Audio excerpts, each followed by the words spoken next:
The Denver Nuggets run one of the most beautiful offenses in recent NBA history. You have Nikola Jokic, one of the greatest centers of all time, with one of the most revolutionary skill sets the game has ever seen. You have an elite scorer and bucket getter in Jamal Murray. You have one of the best slashers and one of the best catch and shoot players in the whole game in Michael the Possession Enzier Porter Jr. As Jokic is close to winning his third MVP, I want to talk about the MVRP, the most valuable role player. While his highlights might give him fame, it's the little things he does for Denver that has them poised to repeat. Let's start off with Gordon's surprising dominance on the inside. In this matchup against the Timberwolves, they're missing both Karl Anthony Towns and Rudy Gobert. But it wasn't Nikola Jokic the one punishing on the inside, as that was handled by the small ball center Aaron Gordon. This here shows what is to come. Gordon is matched up against Anthony Edwards, who's been a great perimeter defender this season. But the 4-inch height difference is too much as Gordon puts back his own miss. Here, nobody picks up Gordon in transition, he slips away and gets free throws. Plays like these show why Gordon is a top 30 rebounder for the entire NBA, probably top 5 in offensive rebounding amongst non-big men. Putbacks would define this game for Gordon, where he either had 4 times or he would tip it in, or that would lead to free throws. This here is just a lack of a box out and Gordon showing off of his vertical. This is just one of Denver's elite actions. Gordon dumps the ball off to Jokic and sets a screen for Murray to receive a handoff.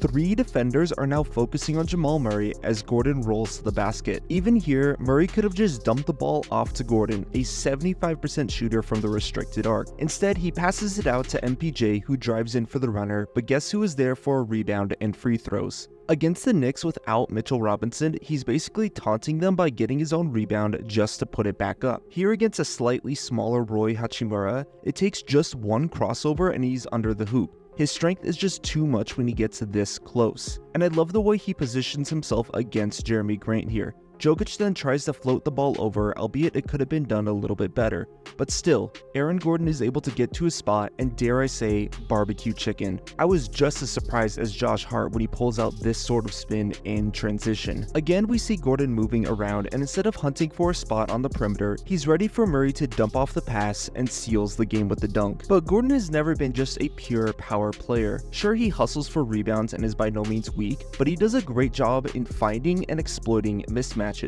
In this play against the Wolves, Mike Conley is forced to pick up Aaron Gordon in transition. With the post-up, suddenly 3 players are focused on Gordon, who kicks the ball out to Peyton Watson in the corner. This is just good ball movement that doesn't result in a made shot. This time he has no issue attacking the smaller Damian Lillard, who has to foul him while reaching. Against the Mavericks, Kyrie Irving is tasked up with picking up Aaron Gordon. He gets to a spot on the low block, and no one that size can defend this sort of move. We even see a similar play against Luka Doncic. Aaron Gordon drop steps on him, forcing a defensive collapse and a foul. Even against someone his own size, Gordon shows off that gold post spin badge against Kyle Anderson. While Gordon isn't the biggest post threat in the Denver offense, he knows how to get the defense into a bad spot and how to generate that into offense. Denver loves to find their mismatches. With a lineup of their size, it's easy to see why, but they generate this through their off-ball movement, something Gordon is elite at.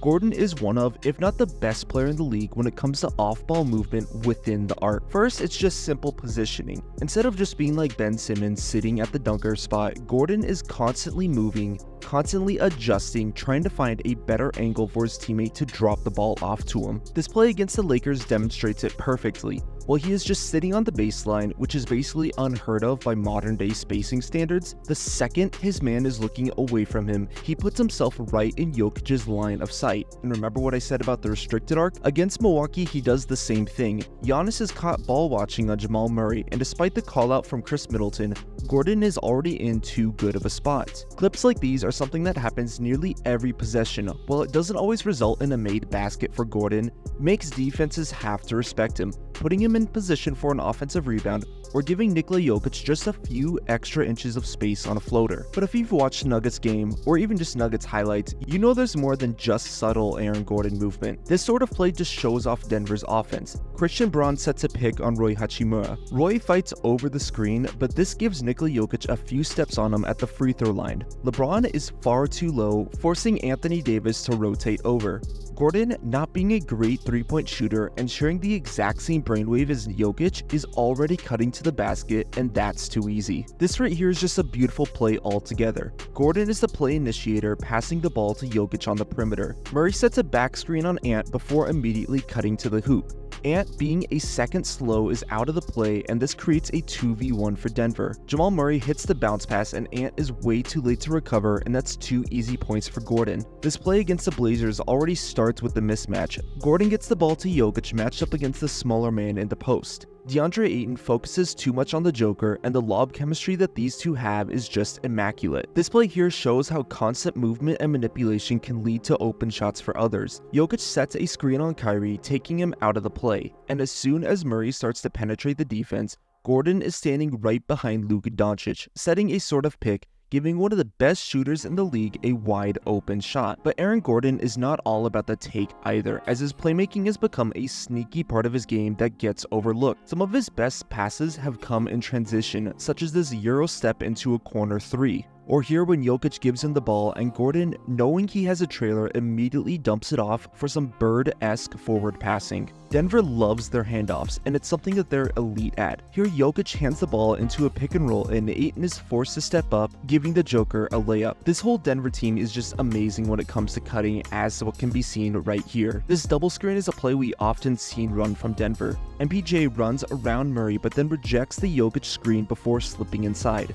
Porzingis doesn't want to switch off of the Joker, and Derek White fails to switch as what Drew Holiday called out for. And that's just too easy of a find for Aaron Gordon. We see this same action again against the Knicks, except Porter Jr. rejects the first screen, and it's the exact same results. I love this play in transition where he threatens to pull up, making Brook Lopez hesitate just enough for a sprinting Nikola Jokic to slip past him. Plays like these show just how Aaron Gordon has been learning from Nikola Jokic. He'd end up doing this 3 times against the Knicks, and while it doesn't always result in a make, it keeps the defense on their toes.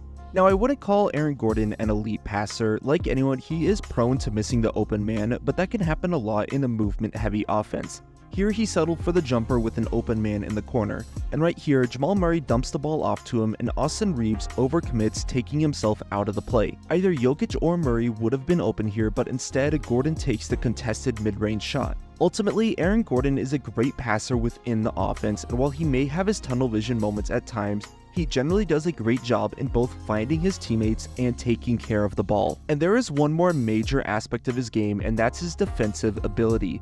Gordon has the size that allows him to match up with just about anybody in the league. Right here, he is just a stonewall against a driving Zion Williamson. Jeremy Grant here tries to drive his shoulder and go baseline, but Gordon holds his ground, forcing him into an awkward layup attempt. Josh Giddey quickly tries to get a floater over Aaron Gordon, but despite rising up late, look how quickly Gordon is able to extend out and contest that shot. This play here demonstrates his speed with his size. He pressures Luka too much in the half court, and despite Luka keeping him on his hip, Gordon still gets himself back in good position, and he is all over that floater. Again in the same game, he goes over instead of the Nuggets usually switching on Luka. Luka stops on a dime, but Gordon is able to recover just enough to alter the shot. And here we see Luka in the clutch. Doncic tries his patented sidestep 3, but Gordon doesn't even allow that to hit the rim. Right here we see DeMar DeRozan try to lay it in with the Euro step, but Gordon is too good. He is too quick as he backpedals quickly enough to alter the shot. Here Gordon loses his man Jonas Valanciunas, and Zion thinks that it's going to be an easy assist.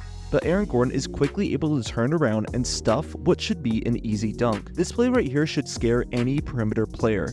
Gordon moves down low to cover the rolling man, but then quickly sprints out to contest KJ Martin.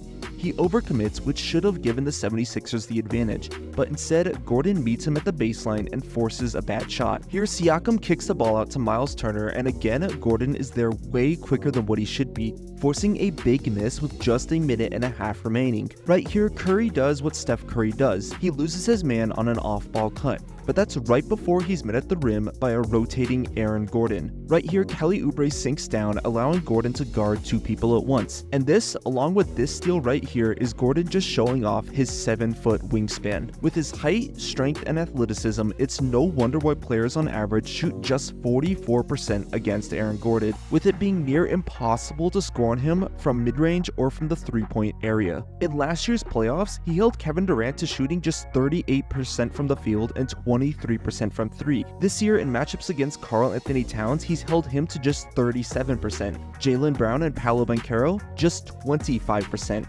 Against Steph Curry this year, he held him to 36%, including 2 of 10 from 3. From 2018 to 2023, Aaron Gordon held Luka Doncic to 22 of 74 or 29% from the field. Even though he doesn't put up the stock numbers to show it, Gordon is an elite defensive player. This is proven by the fact that Denver's defense gets 3 points better when he is on the court, and that Denver is actually improved from last year's championship team. Combine him with Michael Porter Jr. and a much improved Nikola Jokic on defense, it's no wonder why Denver has one of the elite defenses of the NBA. One of the only real weaknesses we see in Aaron Gordon's game is his outside shooting ability, but as we've seen with Denver's high-low actions, it seems to be mitigated pretty well, and he's still a 35% shooter in the corner should the situation call for it. But I almost see Aaron Gordon as a team-oriented role player or baby version of Zion Williamson. He is an elite defender who can match up against any wing in the league, but he possesses the vertical explosiveness and the strength to meet bigs at the rim. Offensively, he's one of the best cutters in all of basketball, who seems to just have magical chemistry with Nikola Jokic. Even without being fed from the Joker, he subtly puts himself in position to make plays for his teammates,